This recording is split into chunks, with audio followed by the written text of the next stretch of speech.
Esclavage. Esclavage. Esclavage. Personne ne peut mentir. De 1500, de 1580 jusqu'à 1846, c'était la période d'esclavage. Personne ne peut dire que Kwasi Noël, tu mens. Je vois personne. Je vois personne. Et en Côte d'Ivoire, et en Afrique, et dans le monde. Et après la période de l'esclavage, qu'est-ce qui a été fait?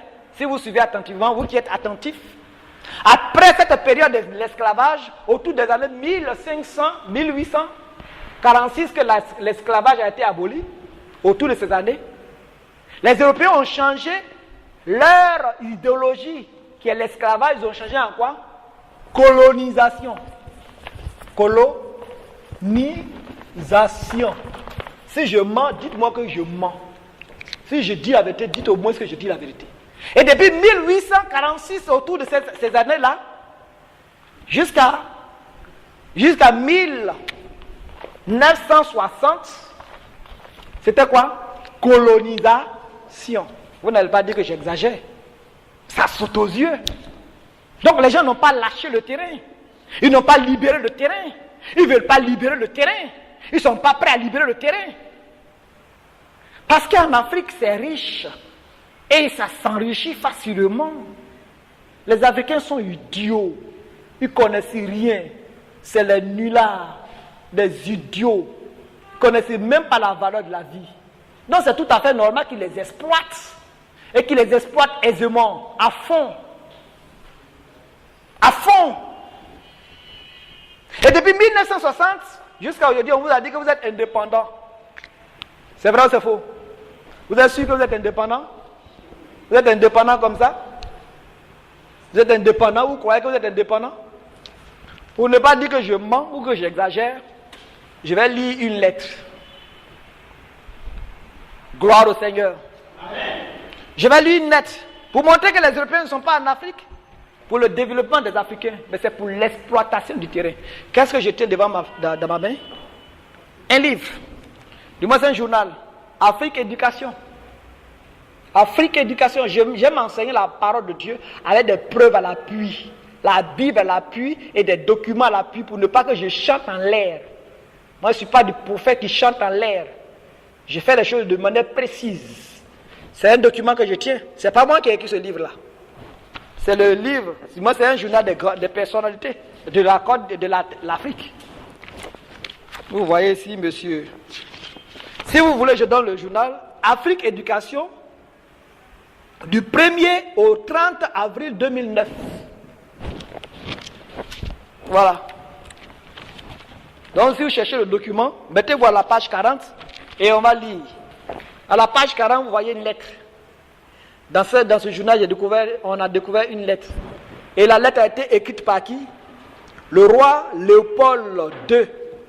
Le roi Léopold II, en 1883. La lettre est écrite en 1883, lorsqu'il s'adressait aux missionnaires européens qui venaient en Afrique. Donc, cherchez le journal et puis vérifiez ma parole. Si je mens, dis que je mens. Si je ne mens pas, dis que je dis la vérité au moins. Et je vais lire quelques portions de cette lettre qu'il a prononcée aux missionnaires européens qui venaient en Afrique. Il dit: revenons, pères et chers compatriotes, la tâche qui nous est confiée à remplir est très bien délicate et demande beaucoup de tact. Vous allez certes pour évangéliser, mais votre évangélisation doit s'inspirer avant tout des intérêts de la Belgique. Des intérêts de la Belgique. Gloire à Dieu. Un peu plus devant, il dit encore: votre rôle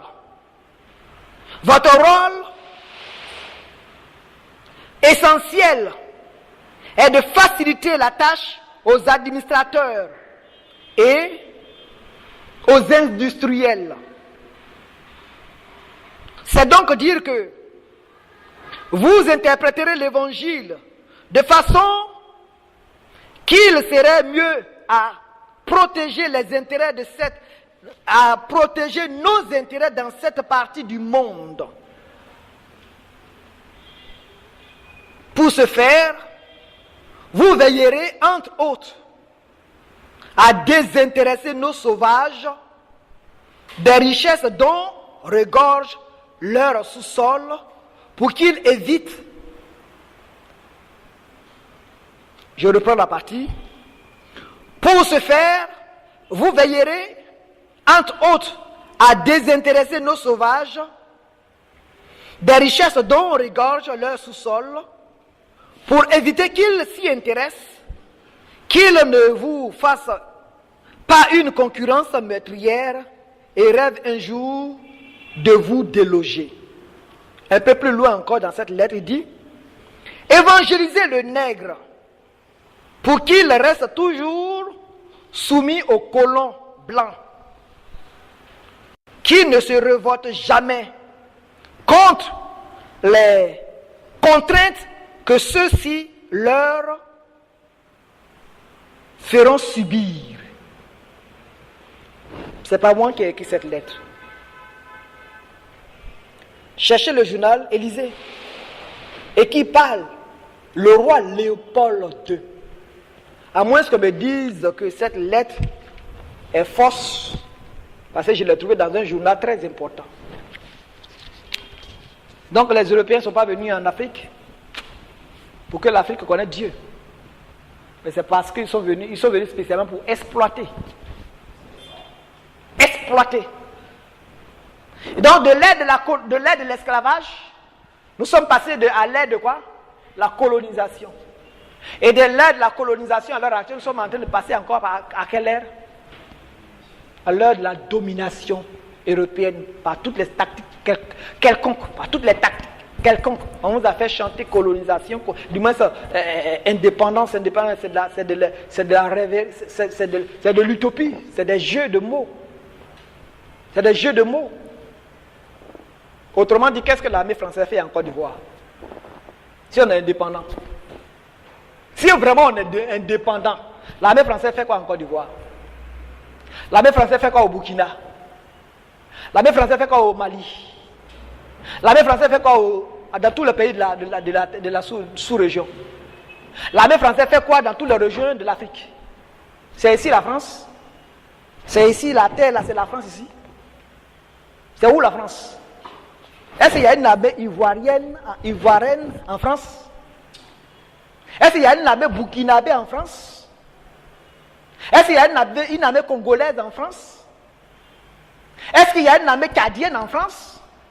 L'armée française fait quoi au Tchad? Et un peu de partout dans le monde, en Afrique surtout. Pour montrer qu'on vous a fait rêver. Indépendance, indépendance, indépendance. C'est des jeux de mots. Arrêtez de vous distraire là. Africains, il faut qu'on grandisse maintenant. Alléluia. Amen. Qu'on soit intelligent.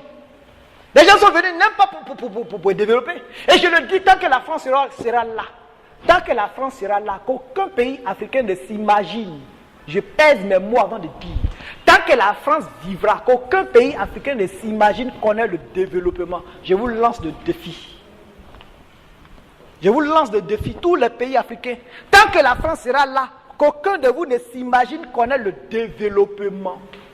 J'ai dit que le message ne s'adresse pas à la Côte d'Ivoire. Le message est multidimensionnel. Le message s'adresse à la Côte d'Ivoire, le message s'adresse au monde, le message s'adresse à Israël. Alléluia. Amen. Je parle librement en tant que prophète. Même s'il faut mourir demain, je m'en fous. Je préfère être clair. S'il faut mourir demain, je suis prêt. Mais il faut que je dise la vérité. Alléluia. Amen. Donc le deuxième niveau du combat consiste entre la France et la Côte d'Ivoire. Dieu a choisi la Côte d'Ivoire pour une mission particulière. Et la France ne veut pas. Les mystiques français ne sont pas prêts. La France ne veut pas. Les mystiques français ne sont pas prêts. Ils ne sont pas prêts.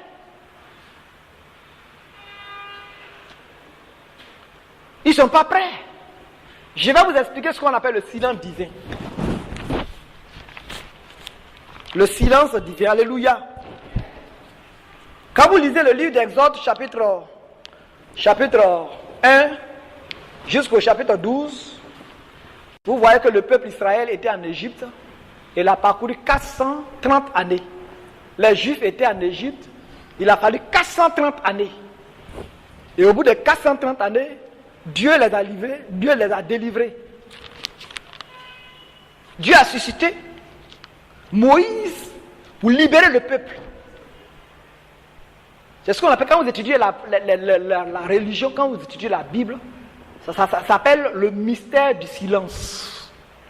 Parce que le prix à payer pour l'ignorance et le péché, à un certain niveau du péché, le peuple est obligé de payer 400 années de silence et d'esclavage. Je reprends la phrase. À un certain niveau du péché, le peuple est obligé de payer 400 années de silence et d'esclavage. Et si vous ne comprenez pas ça, ce n'est pas bon de venir à l'église. Et si vous voulez vivre dans le péché même nous envoie chaque jour en déportation. Si tu pêches un peu, le Satan en prend un peu. Tu pêches beaucoup, Satan prend beaucoup. Donc quand un peuple pêche comme ça, ça réduit le peuple à l'esclavage. C'était le cas d'Israël en Égypte. Israël vivait dans le péché, Israël a oublié son Dieu. Israël vivait comme les Égyptiens, ne se démarquait pas, ne se distinguait pas. Et Dieu a permis que ce peuple qui aimait le péché soit donc esclave. 400 années. Et 400 années après, Dieu a suscité quoi? Moïse pour libérer le peuple. 400 années de silence. Mais je vais vous faire remarquer une chose. Quand vous prenez 1582, nous sommes en quelle année actuellement? En 2000? En 2012. Donc 2012 moins 1582, ça vous fait combien? Ça va être 0 ici. 2 moins 2, ça fait 0. 11 moins temps, ça fait quoi? 3. Et puis, 20 moins 16, ça fait quoi? 4. Le peuple africain est exploité, ça fait 430 années. Gloire à Jésus. Amen. Ça fait 430 années que le peuple européen exploite le peuple africain. Et c'est pourquoi, au bout de cette période, on ne peut plus maintenir la Côte d'Ivoire. Alléluia. Amen. Que vous le voulez, les traites parmi la nation, que vous le voulez ou pas, je vous le déclare d'avance que la nation Côte d'Ivoire, le peuple européen ne peut plus le maintenir parce que le peuple doit connaître son Dieu. Et celui qui va s'interposer mourra. Tous ceux qui vont s'interposer mourront. Que tu sois personnalité, que tu sois qui que tu sois, tu mourras, tu périras. Parce que c'est un combat qui n'a rien à voir avec vos choses terrestres ici. C'est un combat spécial. Tel que Moïse a exigé, nous-mêmes ce Dieu a exigé par le canal de Moïse que le peuple sorte. Tel aussi je dis, l'Éternel dit qu'il faut que son peuple sorte. Et celui qui va vouloir que le peuple soit maintenu périra. Alléluia. Amen. Que soit clair. Parce que nous sommes dans nos droits divins. Je suis dans le droit divin, je parle. L'Europe a exploité la Côte d'Ivoire, la France a exploité la Côte d'Ivoire, ça fait 430 années. Et au bout de cette période, il n'y a plus question que le peuple soit maintenu. Soit clair. C'est ça le mystère des 430 années. Donc dans les années passées, c'est tout à fait évident que les gens viennent exploiter, ils viennent faire ça, ils font ça, c'est normal. Parce qu'on n'a pas fini de payer le temps du silence. Il fallait payer. Mais on a fini de payer. La Côte d'Ivoire a payé le temps du silence. Et les nations africaines ont payé le temps du silence. Et ce n'est plus normal que les nations africaines se plient encore plus leurs épaules devant l'Europe. Il faudrait qu'on soit clair et précis. L'Europe ne connaît pas Dieu. C'est un peuple sataniste pur. Je parle preuve à l'appui. Faites les calculs. Prenez vos documents historiques et faites vos calculs. Si je ne suis pas dans les normes, dites-moi, je suis un menteur. J'aime parler preuve à l'appui. Je ne prêche pas dans l'air. Avec des idées en l'air. Donc la Côte d'Ivoire a payé quoi? Le temps de silence. On appelle ça le temps de silence. C'est 6 ici, non? 7 maintenant. Donc nous avons payé le temps de silence. Nous avons payé le temps du silence. On a payé. Et je m'adresse à la jeune génération. Vous les jeunes gens qui m'entendez dans ce pays et dans toute l'Afrique et même dans le monde, sachez surtout vous qui êtes en Afrique, réclamez votre droit divin. Parce que vous êtes dans le droit, vous avez le droit de réclamer votre autonomie. Vous avez le droit de réclamer votre liberté. Vous avez le droit de, selon ces décrets-là, selon ce décret divin, vous avez le droit de réclamer votre autonomie. Et personne ne pourra s'interposer. Personne. Parmi vos grands frères, ceux qui vont vouloir s'interposer périront. Ça, il faut qu'on soit clair et précis. Ils périront. Alléluia. Amen. C'est ça la nouvelle génération.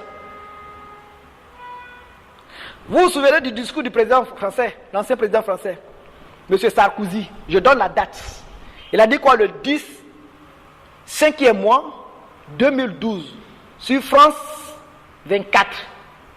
10, 5e mois, 2012, sur France 24. J'aime parler de preuve à l'appui. Prenez les documents, cherchez. Et dans son discours, il a dit quelque chose que j'appelle ça défi. Défi au peuple de Dieu.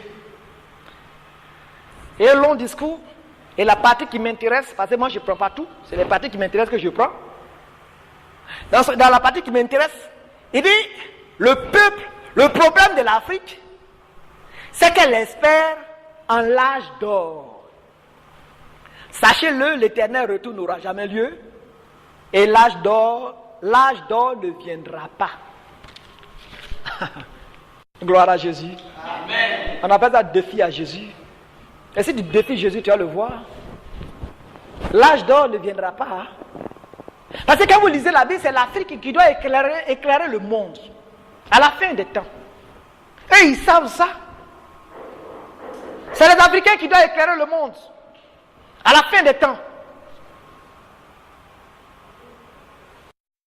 Et ils savent. C'est ce qu'on appelle l'âge d'or. Et c'est ce mystère-là qui est écrit dans le livre de Daniel, le chapitre 12, chapitre 11. Lis-moi le livre de Daniel 12, par exemple. Daniel 12, verset 3. Oui. Ceux qui auront été intelligents brilleront comme la splendeur du ciel. Ceux qui auront enseigné la justice à la multitude brilleront comme des étoiles à toujours la perpétuité.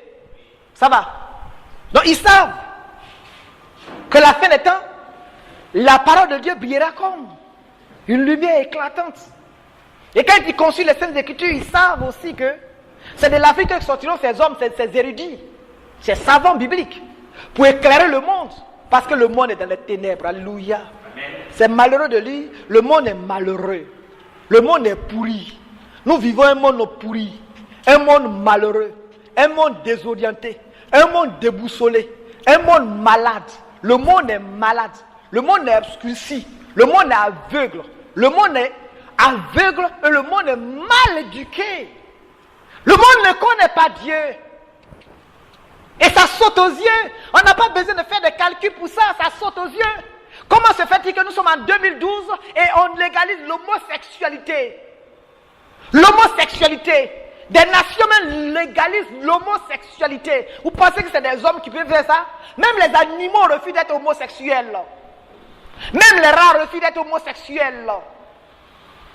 Même les animaux refusent d'être homosexuels.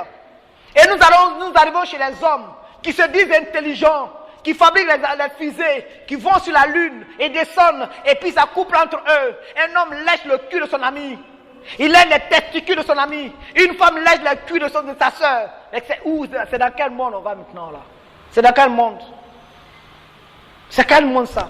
C'est un monde malade. C'est un monde malade. On n'a pas besoin de faire des calculs. Les animaux sont supérieurs aux hommes, aux homosexuels. Les poulets sont supérieurs aux homosexuels. Donc le monde est déboussolé. Il faut qu'il y ait des hommes qui viennent éclairer. Alléluia. Et je vais éteindre la partie, je vais boucler la partie de ce combat-là. par un verset biblique. Ésaïe. Pardon, Jérémie. Jérémie 10. Non, Jérémie 50. Jérémie 50, verset 41 à 43. 50, verset 41. Oui. Voici, Ouais. un peuple vient du septentrion. Voici un peuple vient du septentrion. Une grande nation et des rois puissants se lèvent des extrémités de la terre. Une grande nation et des rois puissants s'élèvent des extrémités de la terre. Ils portent l'arc et le javelot. Ils portent l'arc et le javelot. Ils sont cruels. Ils sont cruels sans miséricorde. Leur voix mugit comme la mer. Et leur voix mugit comme la mer. Alléluia. Sur les chevaux, Et ils sont montés sur les chevaux, sur la parole de Dieu. prêts à combattre. Prêts à- selon. Prêts à combattre comme un seul homme, unanime, comme un seul homme. Parce que la parole de Dieu que je vous lançais aujourd'hui, il faudrait que la fixe soit réellement unanime pour combattre comme un seul homme. Alléluia. Continue la lecture. Toi, fille de Babylone, Contre toi, fille de Babylone. le roi de Babylone apprend la nouvelle. Pause, je n'ai pas besoin de cette partie. Le roi de Babylone apprend la nouvelle. Il apprendra la nouvelle. Parce que ce message, il va l'entendre. Il faut qu'il entende ce message. Mais les hommes se lèvent des contrées de la terre. Pourquoi? Pour combattre la fille de Babylone. Et c'est quoi la fille de Babylone? C'est la France.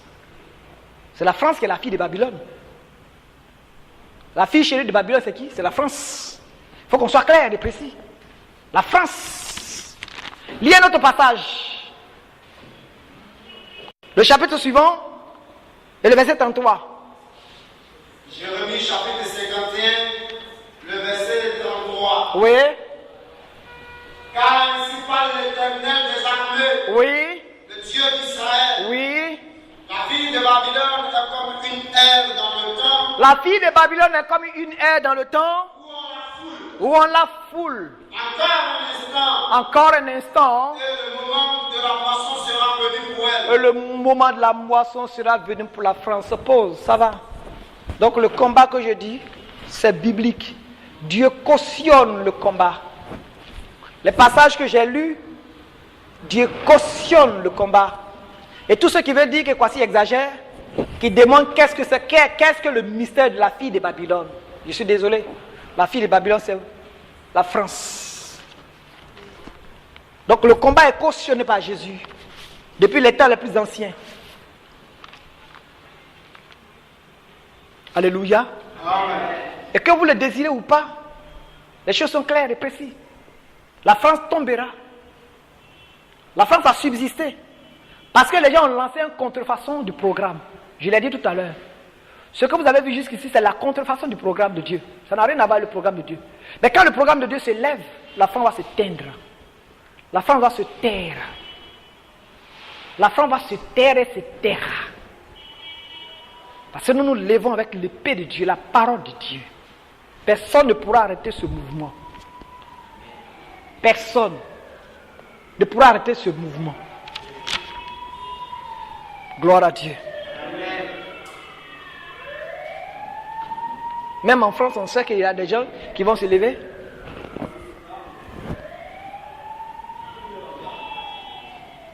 Ils savent.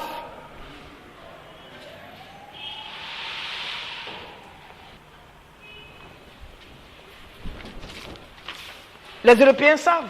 La France sait que des gens se lèveront contre elle. Je vais vous donner un autre témoin.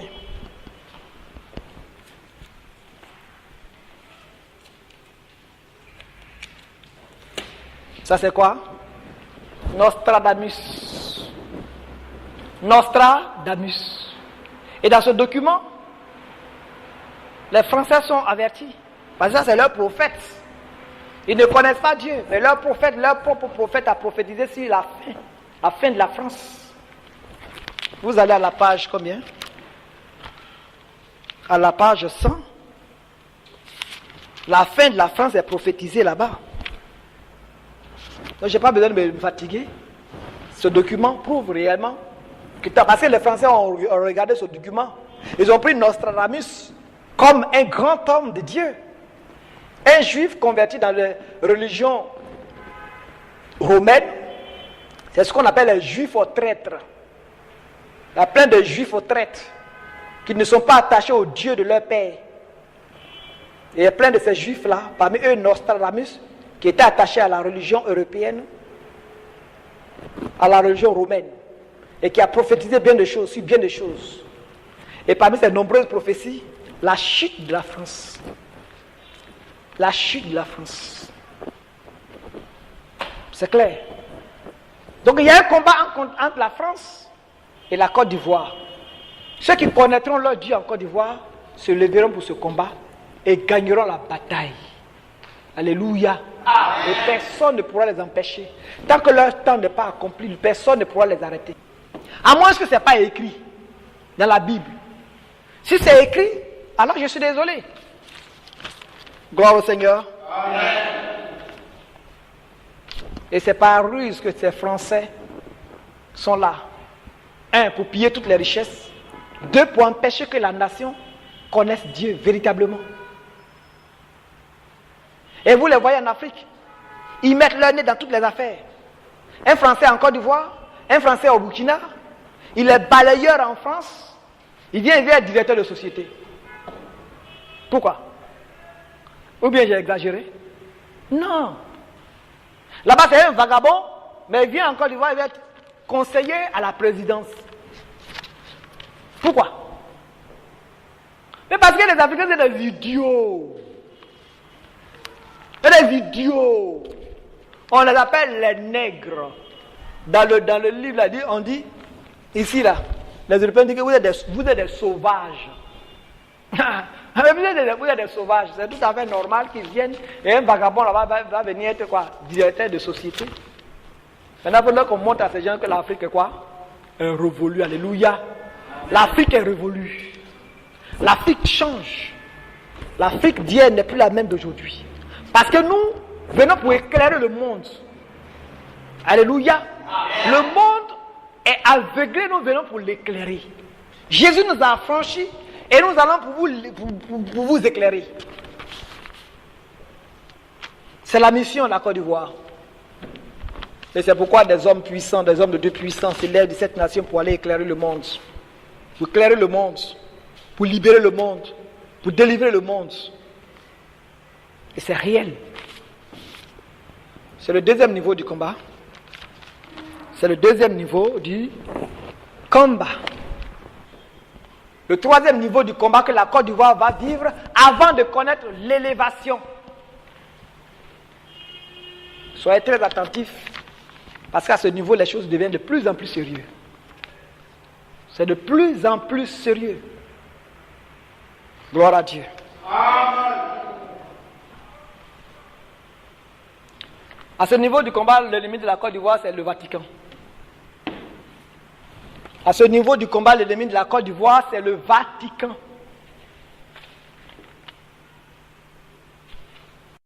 Je dis bien à ce niveau du combat, l'ennemi de la Côte d'Ivoire, c'est le Vatican. Ça ne sert à rien de tourner autour du pot.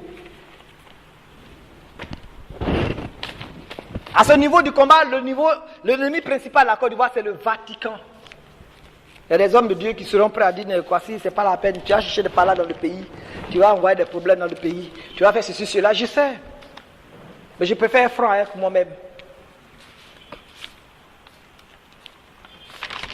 Vous savez, de tout temps que le Vatican s'est taillé une part, une grosse part de la spiritualité dans le monde.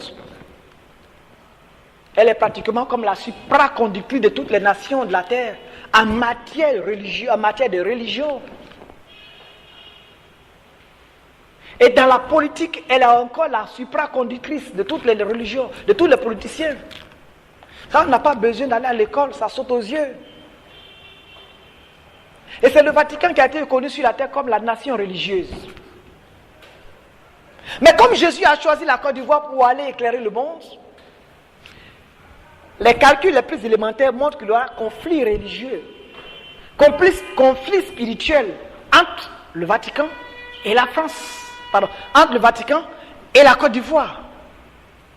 Entre le Vatican et la Côte d'Ivoire. Le conflit est réel. Je vais rentrer dans la profondeur, vous faire comprendre quelque chose. Je vais aller point par point. J'ai dit d'être beaucoup concentré sur cette partie du chapitre. Donc le troisième niveau du combat, c'est Côte d'Ivoire, Vatican. Troisième niveau du combat. Mais premièrement, je serais obligé de souligner un point très important. Et j'ai intitulé ce point-là « L'hostilité légendaire de Rome à l'égard de l'Évangile ». L'hostilité légendaire de Rome à l'égard de l'Évangile. Qu'est-ce que Rome a fait vis-à-vis de l'Évangile? L'hostilité légendaire de Rome à l'égard de l'Évangile. Alléluia. Et de tout temps, pour ceux qui consultent les saintes paroles, vous savez que là où l'Évangile vrai s'élève, Rome est allé attaquer pour éteindre. Quand l'Évangile s'est levé en France, Rome a éteint l'Évangile. Quand l'Évangile s'est levé en Allemagne, Rome a éteint l'Évangile. Quand l'Évangile s'est levé en Amérique, Rome a éteint l'Évangile. Même en Israël, Rome a éteint l'Évangile. Jésus est venu. Depuis sa naissance jusqu'à sa mort, il était un obstacle pour les Romains. Vous savez ça au moins. L'hostilité légendaire de Rome à l'égard de l'Évangile. Donc de tout temps, l'histoire a montré que là où l'Évangile vrai s'élève, il a toujours été combattu par le Vatican, par la papauté de Rome. Ça c'est clair. On n'a pas besoin de faire des calculs pour ça. Mais pourtant, Rome se dit Église de Dieu. Pourtant, on dit c'est là-bas le siège, le Saint-Siège. Vous connaissez l'histoire. L'histoire de la Sainte Barthélemy. Alléluia. L'histoire de la Sainte Barthélemy.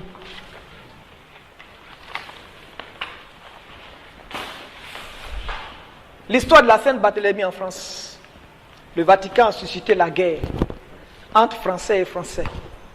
Les Français ont pris des haches, des machettes pour découper des Français qui avaient Jésus-Christ. Et ils ont découpé parce que le Vatican a ordonné qu'on les tue. On appelle ça Sainte Barthélemy. Prends un dictionnaire puis cherche Sainte Barthélemy. Si je suis un menteur, tu viens me dire demain.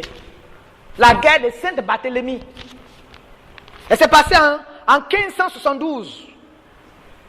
Je donne les dates à l'appui pour que vous soyez précis. Nous voulons être précis. 23 au 25 août 1572, la guerre de Sainte-Barthélemy, le massacre des Français par des Français. En 3-4 jours, ils ont labouré comme ça. Et c'est connu. Pourquoi? Parce que certains Français se sont commencé à s'attacher à l'évangile. Le Vatican ne va pas dire que ce que je dis est faux. Ils n'ont qu'à prouver le contraire alors. L'histoire du massacre des Cathares en France, l'histoire du massacre des Vaudois en France, ils ne vont pas dire que je mens. Ils n'ont qu'à prouver le contraire alors. L'histoire du Canada. Les Français qui sont au Canada sont sortis de la France autour des années 1685. Parce que le 18 octobre 1685, il a été ordonné que tout Français qui veut s'attacher à l'évangile sorte de la France. Parce que les Français ont une ancienne religion, Église catholique. Les statuts, celui qui ne veut pas s'attacher aux statuts, qui sortent. Le roi de son temps a donné 15 jours. Passé ce délai, que tous les Français évangéliques se considèrent comme morts. Ils n'ont qu'à préparer leur cercueil. Et vous n'allez pas me dire que j'exagère. La France ne va pas me dire que... Ça, ce n'est pas mon histoire, ce n'est pas l'histoire de la Côte d'Ivoire. C'est l'histoire de la France. Et quelques Français qui avaient l'évangile étaient obligés de partir de la France pour aller s'installer au Canada. Le hasard, le Dieu vivant les a conduits vers une terre inoccupée, Canada. C'est comme ça que l'histoire est repartie.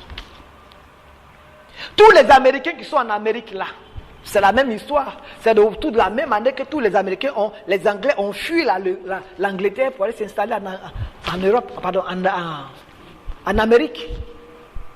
On leur a ordonné de sortir de l'Europe, sinon ils sont morts. Et qui a donné ce décret? les rois européens, parmi lesquels le roi Louis XIV. Vous pouvez prendre les archives et fouiller. Si je mens, dites-moi que je mens. Et si je dis vrai, alors reconnaissez que l'hostilité de Rome vis-à-vis de l'évangile est réelle et vraie. L'histoire de la guerre des 100 ans. Il y a eu guerre en Europe pendant 100 années. 100 années. Où on a labouré les chrétiens, là, on les a tués. Le Vatican ne va pas dire que ça c'est faux. Il ne va pas dire que ça c'est faux. On a tué. Parmi ceux qui ont été tués, qui? Je peux citer qui? Jérôme Savonarole. Jérôme Savonarole a été brûlé vivant. Le Vatican ne va pas dire que Jérôme Savonarole, ils ne l'ont pas brûlé vivant. Que Jean Hus n'a pas été brûlé vivant. Que beaucoup de leaders spirituels vrais n'ont pas été brûlés vivants. Le Vatican n'a qu'à prouver le contraire de ce que je déclare. Si c'est faux, qu'ils me disent que c'est faux. Si c'est vrai, qu'ils reconnaissent qu'ils ne sont pas un peuple de Dieu. Si ils ne sont pas repentis, alors ils ne sont pas un peuple de Dieu. Ils ont brûlé ces hommes vivants. Ils les ont massacrés pendant 100 années. Et ça, c'est connu. C'est connu. La guerre de 100 ans. Ils ont inventé des machines qu'on appelle la guillotine. Il ne faut pas dire qu'ils n'ont pas inventé une machine qu'on appelle la guillotine pour couper la tête des hommes, pour décapiter les hommes. La guillotine a existé. Ils ont inventé une machine spéciale, la guillotine. On cherchait dans toute l'Europe ceux qui craignaient Dieu, ceux qui voulaient s'attacher à la Bible, et puis on les mettait sur des machines, et puis ça coupe. Ceux qui veulent s'attacher à la Bible, on décapitait. La guillotine a existé, oui ou non? Et la guillotine a servi à quoi? À couper les rats, les poulets ou la tête des hommes? Oui ou non? Que le Vatican le prouve. Donc je ne prêche pas l'évangile en l'air, alléluia. Amen. Je ne pouvais pas prêcher l'évangile en l'air. Le bûcher a existé. Le déchirement a existé. Il faut déchirer les hommes comme ça.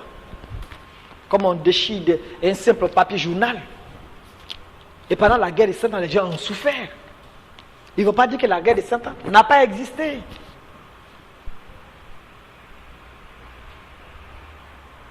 L'histoire de l'interdiction de la Bible. Faites un peu celui qui est derrière là-bas. L'histoire de l'interdiction de la Bible. La Bible a été interdite en Europe pendant combien d'années? Pendant 400 années. Le Vatican a interdit la lecture de la Bible pendant 400 années.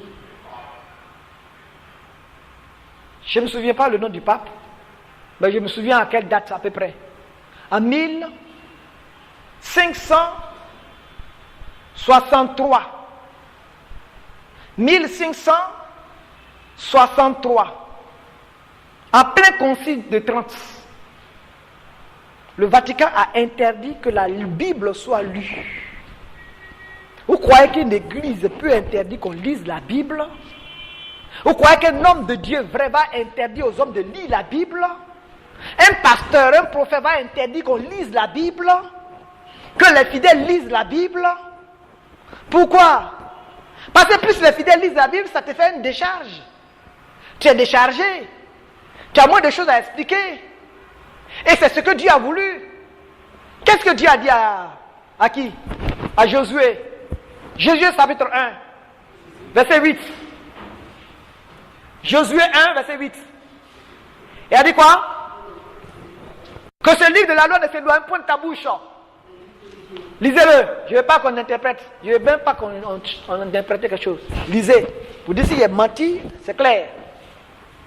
Que ce livre. Josué chapitre 1, verset 8. On commence au verset 7. Fortifie-toi seulement. Fortifie-toi seulement. Et aie bon courage.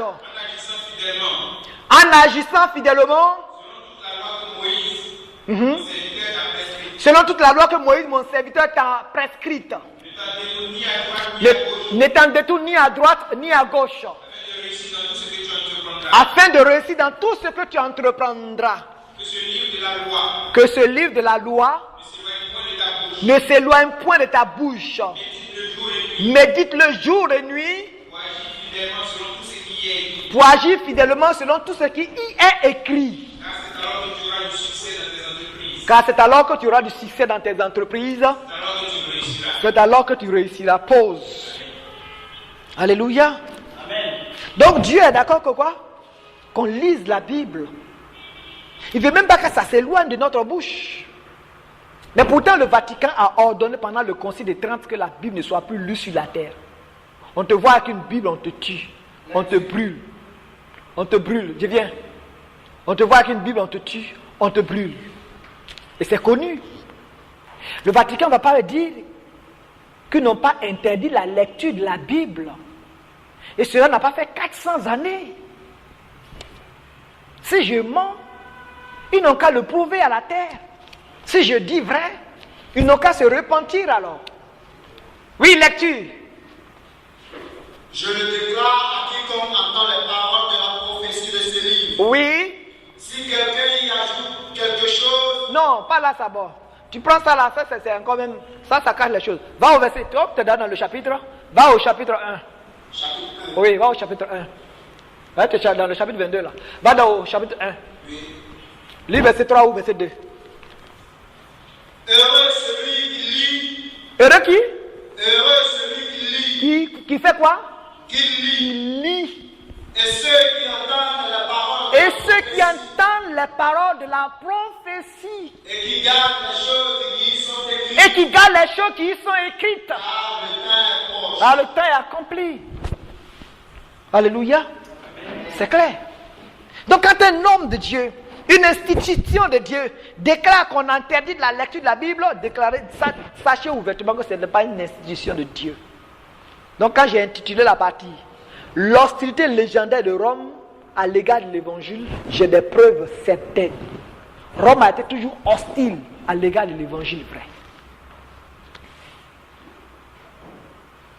Gloire à Dieu. Amen.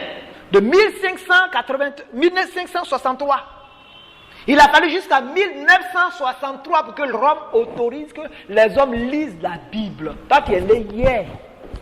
Toi, tu es né hier. Toi et moi, on est né hier ici.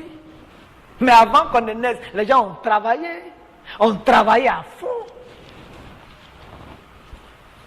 Gloire à Dieu. Amen. La Première Guerre mondiale. Je leur dis, parce que c'est important. La Première Guerre mondiale était pour discipliner la France. Ce que beaucoup ne savent pas à l'école. Parce qu'à l'école, ce qu'on vous donne à l'école, il faut mesurer. Il ne faut pas trop instruire les élèves. Il faut donner d'ailleurs l'instruction renversée et mesurée. Il ne faut pas trop aller au profond. Mais la Première Guerre mondiale était spécialement pour discipliner la France. Pour frapper les Français. Parce que la France a commencé à se soulever contre le Vatican. Et la France s'est soulevée contre le Vatican par qui? Par Napoléon Bonaparte. Et après la France s'est soulevée contre la France s'est soulevée contre lui, contre le Vatican par qui? Par l'aide de la Révolution. Donc il faut frapper ce peuple-là. Il faut l'avertir, il faut le discipliner. D'où la Première Guerre mondiale. La Première Guerre mondiale a été faite spécialement pour discipliner la France. Pour chicoter la France. Et qui a organisé ça? Le Vatican. C'est les idiots qui pensent à l'école que dans notre temps, c'est quoi, territoire, rentrer ici. Mais c'est normal. Ah, tu connais rien. Tu connais quoi? Tu connais rien. Vous croyez que la vraie éducation, c'est ce qu'on vous donne à l'école? C'est mesurer, c'est surveiller de près. La Deuxième Guerre mondiale, qui ne sait pas que ça a été contre les Juifs? Sauf les idiots. Les idiots. Qui ne savent pas que la Deuxième Guerre a été spécialement contre les Juifs. Il fallait massacrer les Juifs. Et qui a fait ça? Le Vatican. Le Vatican ne va pas dire que les Juifs n'ont pas massacré. Ce n'est pas eux qui sont à la base de la guerre. Il y a plein de documents qui ont prouvé et qui montrent que c'est le Vatican qui a organisé la Deuxième Guerre mondiale contre les Juifs en Europe parce qu'ils commençaient à payer des terres, commençaient à devenir riches après la Première Guerre mondiale. Il fallait les frapper. Et ils les ont massacrés. C'est ça ce qu'on appelle l'antisémitisme. l'idéologie de l'antisémitisme. Ils ne vont pas dire que c'est voici Noël. L'antisémitisme, ce n'est pas moi qui ai lancé ça. C'est contre qui? Et qui a lancé? Et c'est pourquoi? Ils n'ont qu'à justifier. Gloire à Jésus. Amen. Voilà la vraie histoire du monde. L'hostilité de Rome vis-à-vis de l'évangile. Gloire au Seigneur. Amen. Il y a un là. Comment est-ce qu'on l'appelle? On dit Galilée, Galilée. C'est pas ça? Celui qui a déclaré que la terre est ronde. Quel a été son sort? Le Vatican a accepté ça? Mais actuellement, vous à l'école, on vous dit que la terre est comment? La terre est ronde, non? Mais est-ce que la Bible n'a pas dit que la terre est ronde? La Bible est claire, c'est parce que vous ne lisez pas. Est-ce que les scientifiques aujourd'hui ne déclarent pas que la terre est ronde? Mais est-ce que Galilée a été accepté, ces théories ont été acceptées par le Vatican? Jamais. Jamais, jamais. C'est comme ça toujours. Bref.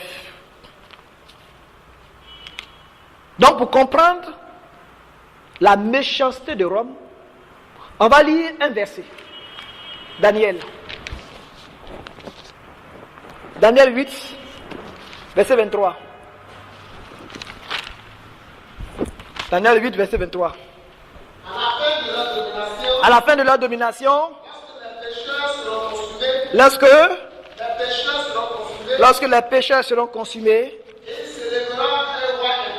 il se lèvera un roi impudent, artificieux, rusé. Sa puissance s'accroîtra, mais non par sa propre force. Il fera d'incroyables ravages. Il réussira dans ses entreprises. Il détruira les puissants le peuple des cieux. C'est clair. Un peu encore devant. Il se lèvera. Oui, continue un peu. Et à cause de sa prospérité, à cause de la prospérité de Rome, du succès de ses ruses, et du succès de ses ruses, et aujourd'hui, il a toujours de l'arrogance dans le cœur. Il fera périr beaucoup d'hommes qui vivaient paisiblement. Et il fera périr beaucoup d'hommes qui vivaient paisiblement. Et il s'élèvera contre le chef des chefs. Il s'élèvera contre le chef des chefs. Mais il sera brisé sur les ports d'aucune. Et qui est le chef des chefs? Jésus, le Dieu d'Israël. Il s'élèvera contre le chef des chefs, mais sera brisé sans le fort d'aucune. Mais alléluia! Amen. Donc voilà quelques portions de l'histoire. C'est pas tout. Quelques portions de l'histoire de la terre. Je dis bien quelques portions de l'histoire de la terre. Rome a massacré des hommes qui voulaient s'attacher à l'évangile.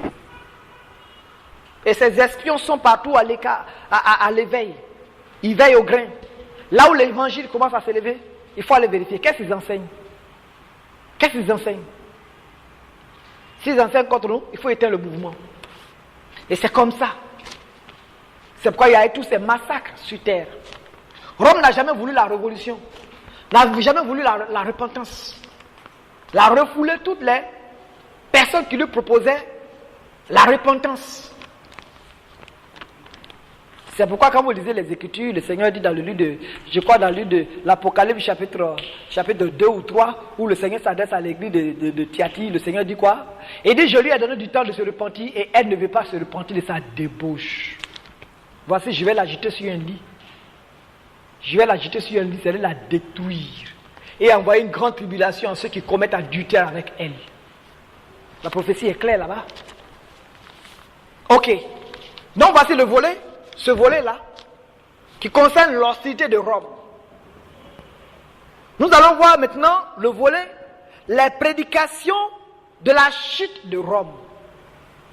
Quelques prédications de la Bible qui parlent de la chute de Rome, la chute de la papauté, de la chute de l'église catholique apostolique romaine, celle qui a dirigé le monde jusqu'à aujourd'hui, et qui ne veut pas se lasser de diriger le monde dans la fausseté. Nous allons lire quelques portions des Écritures qui parlent de sa chute. Jérémie 50, 1 à 3.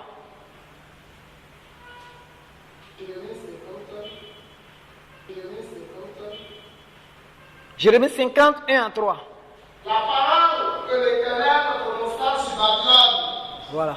sur le pays des Chaldéens, Que l'Éternel prononça sur Babylone, sur le pays des Chaldéens, par Jérémie le prophète. par Jérémie le prophète. Annoncez-le parmi les nations. Annoncez-le parmi les nations. Publiez-le. Publiez-le. Élevez une bannière. Élevez une bannière. Publiez-le. Publiez-le. Ne cachez rien. Et ne cachez rien. Dites. Dites. Babylone est prise. Oui. Mais l'Éternel est confondu. Chaldéens, L'épée contre les Chaldéens. Dit l'Éternel. contre les habitants de Babylone, Contre les habitants de Babylone. Ses chefs et ses sages. l'épée contre les prophètes de mensonges, L'épée contre les prophètes de mensonges. qu'ils soient comme des insensés. Qu'ils soient comme des insensés. L'épée contre ces vaillants hommes, Que l'épée contre ces vaillants hommes. qu'ils soient consternés. Qu'ils soient consternés. L'épée contre ces chevaux et ces chars, L'épée contre ses chevaux et ses chars. contre les gens de toute espèce, Contre les gens de toute espèce qui sont au milieu de Babylone. qu'ils deviennent semblables à des femmes. Qui se deviennent semblables à des femmes. L'épée contre ces trésors, L'épée contre ses trésors. qu'ils soient pillés. Qui soient pillés. La sécheresse contre ces eaux, La sécheresse contre ses eaux. qu'elles tarissent. Qu'elle tarisse. Car c'est un pays d'idoles. Car c'est un pays d'idoles. Ils sont fous de leurs Ils idoles. sont fous de leurs idoles. Alléluia. C'est clair. C'est des prophéties écrites. Que vous le voulez ou pas, ça va s'accomplir. Peut-être vous ne désirez pas que ça s'accomplisse à votre âge. Mais ça s'accomplira certainement. Et ceux qui désirent que ça s'accomplisse, prient pour que ça s'accomplisse. Et ne vous excusez pas parce que cette prophétie s'accomplira. Elle s'accomplit déjà. Dès l'instant de tels secrets sortent, de tels secrets sortent, c'est alors que la prophétie est déjà accomplie. Gloire à Jésus. Amen. Gloire à Jésus. Amen. On continue. Un autre passage. Dans le même livre de Jérémie 50 toujours. Verset 50. Jérémie 12. Jérémie 50. Verset 12. Je n'ai pas écrit verset 12 ici. Mais on va lire le verset. Le 51. Il y a beaucoup de passages à lire. Hein, qui était dans. 51, verset 7. Voilà. Verset 6. Fuyez de Babylone. Fuyez de Babylone. Et que chacun sauve sa Que chacun sauve sa tête. de peur que vous ne périssiez dans sa ruine. De peur que vous ne périssiez dans sa ruine. Car c'est un temps de vengeance pour l'Éternel. Car c'est un temps de vengeance pour l'Éternel. Il va lui rendre selon ses Il œuvres. va lui rendre selon ses œuvres. Babylone était dans la main de l'Éternel. Oui, oui. Qui enivrait toute la terre. Elle livrait toute la terre. Les nations ont bu de son vin. Et les nations ont bu de l'enseignement de Rome. C'est pourquoi les nations étaient comme en délire. C'est pourquoi les nations de la terre sont comme en délire. Soudain, Babylone tombe. Soudain, Babylone tombe. Elle est brisée. Elle est brisée. Gémissez sur elle. Gémissez sur elle. Prenez du beau Prenez de la poudre. pour sa plaie. Oui, pour sa blessure. Peut-être guérira-t-elle. Peut-être guérira-t-elle. Nous avons voulu guérir Babylone, Oui. mais elle n'a pas guéri. Ok. Abandonnons-la Abandonnons-la. et allons chacun dans son pays. Et allons chacun dans son pays. Paul. Car son châtiment atteint jusqu'aux cieux Merci. et Car, s'élève jusqu'aux nues. car son châtiment atteint jusqu'aux cieux et s'élève jusqu'aux nues. Voilà une prophétie qui s'accomplit et qui s'accomplit encore et encore. Alléluia. Amen. Vous ne pouvez rien contre ça. On va lire une autre prophétie. On va aller dans le livre de l'Apocalypse. Apocalypse 14, verset 8. Apocalypse 14, 10, 8, pardon. Apocalypse chapitre 14, verset 8. Oui. Et un autre, Et un autre, un second ange suivit, un second ange suivit en disant, en disant, elle est tombée, elle est tombée, Babylone la grande, qui a brevé toutes les nations, qui a abreuvé toutes les nations du vin de la fureur de son du vin de la fureur de son impudicité. Pause. Va au chapitre 18. Rapidement. Verset 4. Pardon. Oui, verset 1 à 8. Verset 1 à 8. Apocalypse chapitre 18, Apocalypse 18, avec le verset 1. verset 1 à 8. Après cela, Après cela, je vis ciel J'ai vu descendre du ciel un autre ange un autre ange, qui avait une grande autorité. un autre ange puissant qui avait une grande autorité. Et la terre fut éclairée de sa gloire. Et la terre fut éclairée de sa gloire. Il cria d'une voix forte, Il cria d'une voix forte, disant, disant, elle est tombée, elle est tombée, Babylone la grande. elle est devenue une habitation de Elle est devenue une habitation de démons un repère de tout esprit, et un repère de tout esprit impur. un repère de tout oiseau impur et odieux. Ok. Continue. Parce que toutes les nations ont bu du vin de Et parce que toutes les nations de la terre ont bu du vin de la fureur d'Adébo de Babylone la grande. Oui. et que les rois de la terre se sont livrés avec elle, Et que les rois de la terre se sont livrés avec elle à l'impudicité.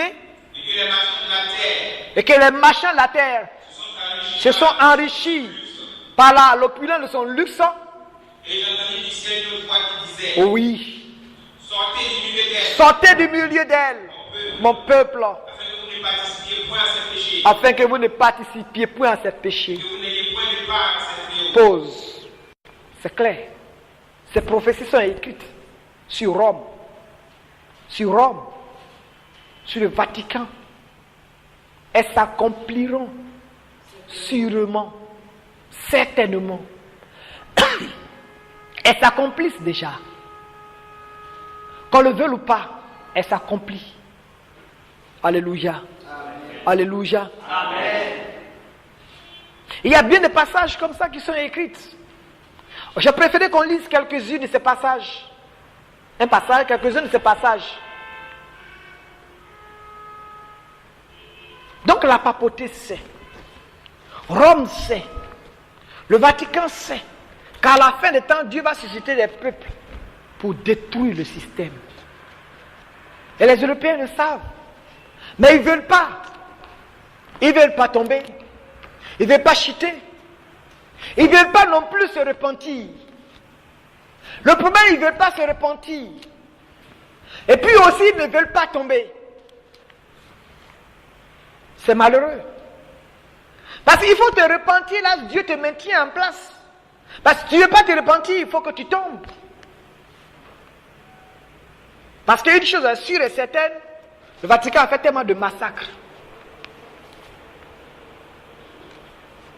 On va lire un passage dans Nostradamus. Alléluia. Je vais le lire rapidement. Nostradamus. Page combien? Page 94, page 95. J'ai dit tout à l'heure, c'est leur propre prophète. Il a prophétisé sur la chute de Babylone, sur leur système. Donc il n'y a pas que la Bible qui parle de leur chute, il y a bien des livres qui parlent de leur chute. Je le lis. Page combien? 94. Vous prenez le document et vous vérifiez. Si je mens, page 94, il est écrit: le dernier des papes choisira le mont Aventin, temple de Diane, pour y terminer ses jours et trouvera le repos éternel. Son trône sera vacant à cause d'un chef fantastique venu de loin après avoir délivré un grand peuple asservi. À cause d'un chef fantastique venu de loin, après avoir délivré un grand peuple asservi. Donc ils savent que le système tombera. Ce n'est pas la Bible, mais leur propre prophète a prophétisé sur la chute du système. Ce n'est pas moi qui viens de la Bible qui vais prophétiser le contraire. Babylone tombera. Certainement. Certainement. Amen. Alléluia. Amen. Et nous sommes venus pour proclamer la chute de Rome. Cela fait partie de notre mission. Nous avons été choisis spécialement par Jésus pour accomplir les prophéties.